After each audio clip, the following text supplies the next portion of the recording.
zan faɗa har sunan mai motar, sannan gidansa yana nan ma akan Sokoto Road. Zan faɗa sunan mai motar da inda yake da gidan nasa. Shi yasa ba a so ka ɗora rayuwarka akan ƙarya da fariya. Wannan mota yanzu da ya mallaka yake ta kafafa da ita, ya fito yana ta yaɗa wa duniya yayi dan kare mutunci yayi wane ne, duk ƙarya ce. Wannan mota ainihin ta fito daga hannun wani ɗan Nijar ne da ya tsallako Najeriya a cikin yaran bazo, wanda Naziru da shi aka je buɗe gidan wannan bawan Allah a matsayin kai sabon gida a je a tare a buɗe da shi aka buɗe.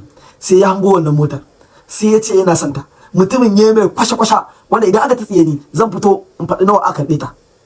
Ya mai kwashe-kwashe a zuwan zai dinga biyan shi a hankali domin ba shi da kuɗin ta yanzu.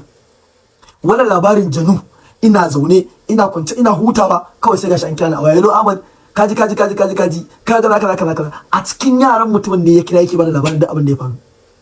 Shi sa a rayuwa ka zama mai ƙarya da fariya ba shi da amfani.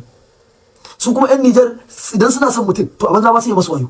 To ainihin ta inda Naziru ya mallaka kenan. Idan ko mutum yana ganin kamar ba daidai bane ba, a jira ni ko kuma wani ya zo ya ce zai yi ta tsiye, zan faɗa har sunan mai motar, sannan gidansa yana nan ma akan Sokoto Road.